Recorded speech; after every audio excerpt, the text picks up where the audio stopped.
La fase central de la Guerra de la Independencia de 1948 fue una invasión de 7 países árabes para destruir al recién Estado de Israel. Antes, entre noviembre de 1947, fecha de la partición de Palestina en la Asamblea General de la ONU, hasta la declaración de la independencia de mayo de 1948, se vivió una abierta guerra entre los árabes y los judíos dentro del aún mandato británico. Ahora bien, desde la conquista británica de Palestina tras la Primera Guerra Mundial hasta su abandono en 1948, la tierra de Israel experimentó 3 ciclos de escalada de violencia, cada uno más agresivo que el anterior. Los 3 ciclos fueron muy parecidos. El primer paso se producía con un aumento de la inmigración judía que provocaba la ira de la mayoría árabe, que entendía el significado político del desarrollo judío en el mandato. Dicho descontento era acompañado por una incitación por parte de líderes árabes palestinos radicales, desencadenando en matanzas de judíos o desmanes. Al ver lo que sucedía, los británicos levantaban comisiones de investigación que decidían reducir la inmigración de los judíos y la compra de tierras. Mientras esto sucedía, los judíos adoptaban medidas más activistas para hacer frente a la violencia árabe-palestina. Este ciclo se repitió 3 veces, entre 1920 hasta 1947. Comencemos con el primer ciclo. La explosión de violencia comienza con la Tercera Aliyá, la tercera gran ola de inmigración de judíos tras la Primera Guerra Mundial, de 1914 al 1918. Durante la Tercera Aliyá llegaron a Israel 35.000 personas, la mayoría desde Rusia y Polonia y algunos de Lita y Rumania. Los motivos de la Aliyá estaban ligados a los ideales sionistas, los ataques a los judíos en sus países de origen y, por sobre todo, la sensación de fortalecimiento del sionismo gracias a la Declaración Balfour y la entrega del mandato sobre la tierra de Israel a los británicos. Los inmigrantes eran principalmente jóvenes que llegaron en el marco de organizaciones como Ejalutz en Rusia y Polonia y por movimientos como Hashomer Hatzair en Galicia. Estos movimientos se crearon con el objetivo de capacitar a los jóvenes judíos para el trabajo agrícola en la tierra de Israel. Eran jóvenes llenos de ideales sionistas, pero a diferencia de la Segunda Aliyá, desde 1904, los jóvenes de la tercera estaban organizados en los marcos de los movimientos juveniles y fueron muy bien recibidos en el país por los miembros de la Segunda Aliyá y por el gobierno británico que sustituyó al otomano. Ellos, junto a los de la Segunda Aliyá, continuaron con la fundación de organizaciones, instituciones y nuevas formas de asentamientos, especialmente granjas cooperativas o kibbutzim. Entre otras cosas, fundaron la Organización General de Obreros, la Histadrut. La Tercera Aliyá disgustó al liderazgo árabe local. Ellos fomentaron e incitaron los desmanes y matanzas de 1920 y 1921, en donde fueron asesinados 65 judíos. Los británicos, al constatar la ola de violencia árabe, decidieron levantar una comisión de investigación que culminó aprobando un documento en donde se establecen puntualmente una nueva política británica para el Medio Oriente. Documento conocido como el Libro Blanco de Churchill en 1922. El Libro Blanco de 1922 desarrolla 3 puntos. Primero, los británicos declaran seguir comprometidos con la Declaración de Balfour y reconocer los derechos nacionales para un hogar nacional de los judíos. Eso sí, los británicos aclaraban que dicho hogar nacional sería en un terreno limitado para no afectar los derechos de los árabes y las sospechas de los judíos ortodoxos antisionistas. Segundo, para apaciguar a los árabes y sus temores económicos, Churchill afirmaba que se limitaría la inmigración a la capacidad de absorción para que los inmigrantes no se convirtiesen en una carga para los locales. Tercero, el este del Jordán, hoy Jordania, será un reino aparte gobernado por Abdalá de la familia Shemita. En resumen, el Libro Blanco de 1922 otorgaba el 76% del territorio de Palestina a los árabes, declaraba que habría menos inmigración judía y menos extensión territorial manifestada en los momentos con la compra de tierras por parte de los judíos. La Organización Sionista Mundial, dirigida por Chaim Weizmann, aceptó las indicaciones del Libro Blanco, aunque eso significase el robo del 76% del terreno prometido para el hogar nacional judío. Los líderes árabes rechazaron el edicto, ya que se negaban a entregar tierras a los judíos. Las matanzas de 1920 y 1921 provocaron que la dirigencia judía conformase una organización defensiva conocida como la Haganah. En 1920, los líderes judíos les pidieron a los británicos que armasen y entrenasen a defensores judíos para compensar la falta de tropas británicas adecuadas. La petición fue rechazada y Zeev Jabotinsky junto a Pinchas Rutenberg capacitaron a voluntarios judíos para la defensa propia comunitaria. Los judíos informaron a los británicos sobre estos esfuerzos. Muchos de los voluntarios eran miembros del Club Deportivo Maccabi, y algunos de ellos eran veteranos de la Legión Judía que había combatido junto a Gran Bretaña en la Primera Guerra Mundial. Para finales de marzo, alrededor de 600 personas habían realizado ejercicios militares en Jerusalén. Un poco más tarde, la Haganah se transformó en el brazo defensivo oficial de la comunidad judía, dirigida por los partidos socialistas. En su periodo de mayor actividad, la Haganah llegó a contar con 50.000 miembros. A consecuencia de los desmanes árabes contra los judíos en 1920 y 1921, la inmigración judía fue detenida temporalmente por los británicos. Además, los judíos llegaron a la conclusión que los británicos no estaban dispuestos a defender los asentamientos judíos de los ataques árabes, por lo que establecieron unidades de autodefensa. Por otra parte, los disturbios provocaron que la dirigencia árabe en Palestina comenzase a verse a sí misma menos como parte del sur de Siria y más como una comunidad árabe de Palestina única. Así termina el primer ciclo. El segundo también comienza con una inmigración o cuarta aliyá. La ola comenzó a mediados de 1924 y continuó hasta 1928. Durante esta aliyá llegaron aproximadamente 67.000 personas de Polonia, Rusia, Rumania y Lita. También estos años llegaron inmigrantes de Irak y Yemen. Muchos de los inmigrantes, olim, que venían desde Polonia abandonaron el país debido a las crisis económicas y a las grandes sumas de impuestos que se les exigían a los judíos. Por esos años también creció el nacionalismo y el antisemitismo en Europa, lo que llevó a judíos de otros países a llegar a la tierra de Israel. En parte, los olim vinieron a Israel debido a la falta de posibilidades de entrar a los Estados Unidos por las leyes de inmigración de 1924. La mayoría de los olim de esta aliyá no pertenecían a los movimientos sionistas y eran jóvenes de clase media que en sus países de origen trabajaban en fábricas y en la industria. Debido a su procedencia económica y cultural, la mayoría se ubicaron en las ciudades, principalmente en Tel Aviv. Por lo tanto, las ciudades se desarrollaron rápidamente durante estos años. Los olim se dedicaron a las fábricas, industrias, comercio y construcción, aunque también continuaron con los proyectos de la anterior aliyá, en lo referente a la agricultura y al desarrollo de nuevas granjas. En 1928 los judíos ya sumaban 150.000 almas, producto de 4 olas inmigratorias. Los árabes, como era de esperar, estaban muy disgustados ante este fortalecimiento de la minoría judía. Siendo así, desataron desmanes árabes en 1929. Durante esa semana de disturbios, por lo menos 133 judíos fueron asesinados, y 116 árabes perdieron la vida. Al igual que en la actualidad, los musulmanes incitaron a las masas acusando a los judíos de querer robar y destruir los lugares santos musulmanes.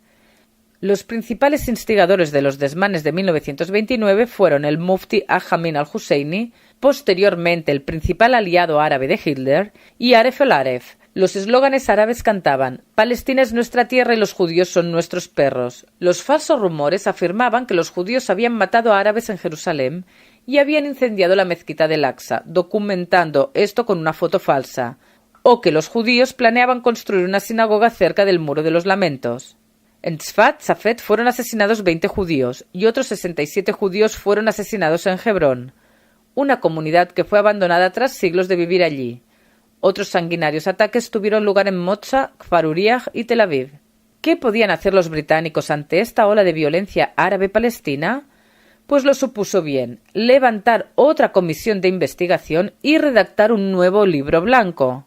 El libro blanco de Pasfield fue publicado en octubre de 1930, tras las conclusiones de la comisión de investigación Simpson, que trató con las masacres árabes de 1929. El libro blanco de 1929 estableció que solamente se podían vender tierras a judíos si eso no dañaba a los árabes. En el rubro de la inmigración decidía que no se permitiría la llegada de judíos si había desempleo en el sector árabe.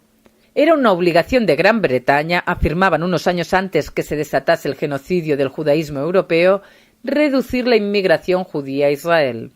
El Libro Blanco de 1929, al igual que el primero de 1922, fue simplemente un incumplimiento por parte de Gran Bretaña de lo establecido en el mandato sobre Palestina que recibió de la Sociedad de las Naciones en 1920.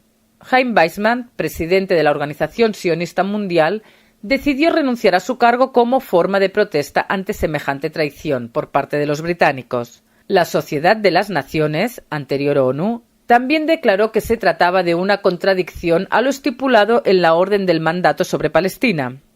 Ante la presión interna británica de la Sociedad de las Naciones y también de las organizaciones sionistas, el primer ministro de Gran Bretaña, Ramsay MacDonald, envió una carta a Weizmann comprometiéndose a continuar administrando el mandato de acuerdo a lo indicado por la Sociedad de las Naciones.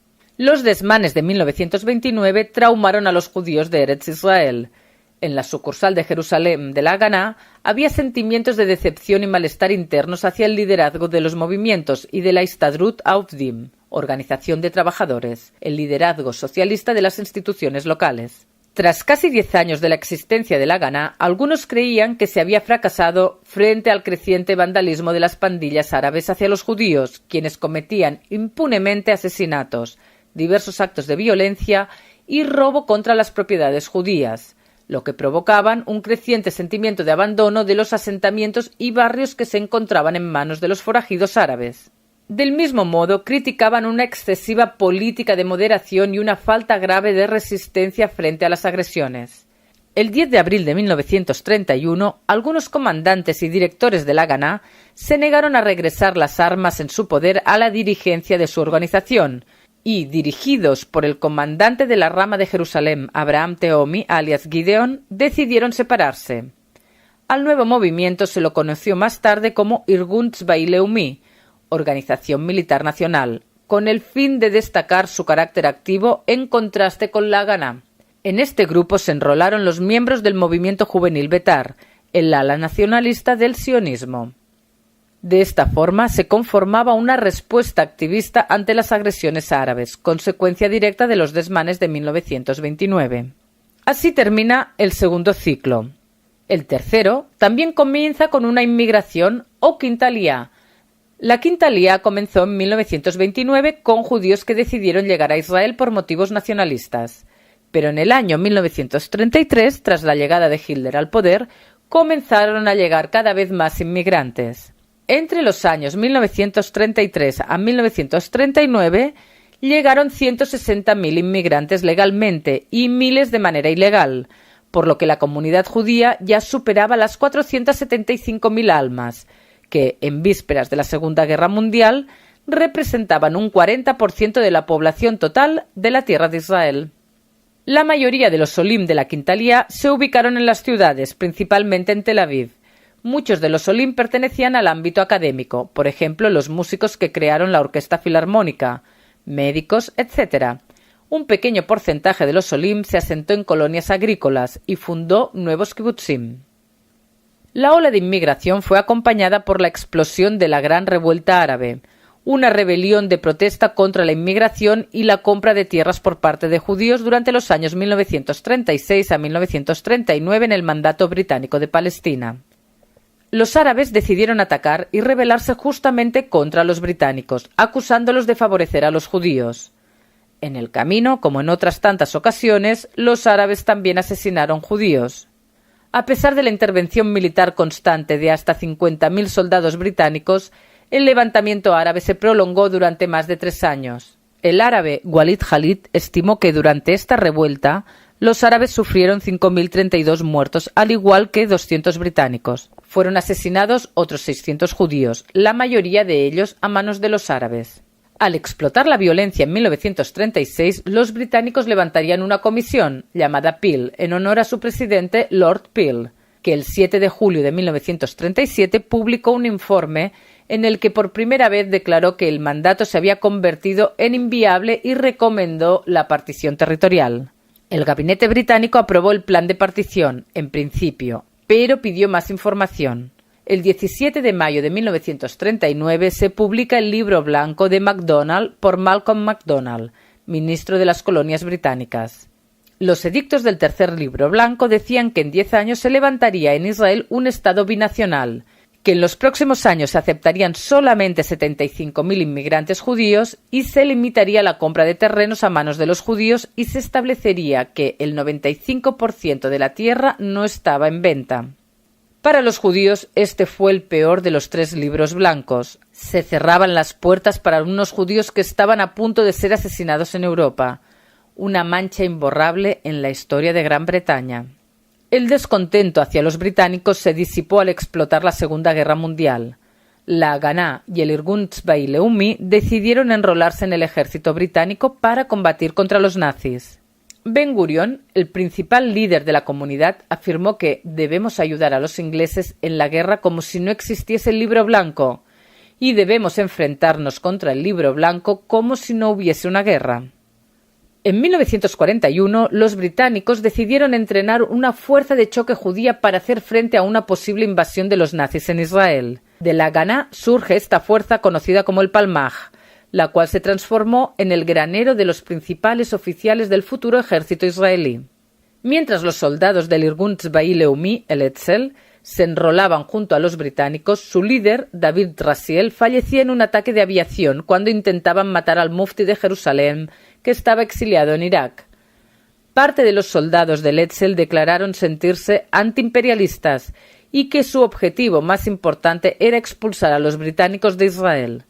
En 1941 ellos crean el Etzel en Israel, que sería conocido como Grupo Stern, en honor a su líder Abraham Stern, o Lohamei Herutz Israel, o Lehi. Si el Irgun Tzbai Leumi llegó a contar con 5.000 soldados frente a los 50.000 de la Haganá, el Lehi solamente sumaba 500 miembros. Inmigración, extremización y terrorismo árabe. Los británicos se alejaban de lo que prometieron cumplir al recibir el mandato británico de Palestina, y los judíos comienzan a comprender que deben defenderse activa y físicamente. Entre las 2 guerras mundiales se cristaliza el conflicto entre los árabes de Palestina y los judíos.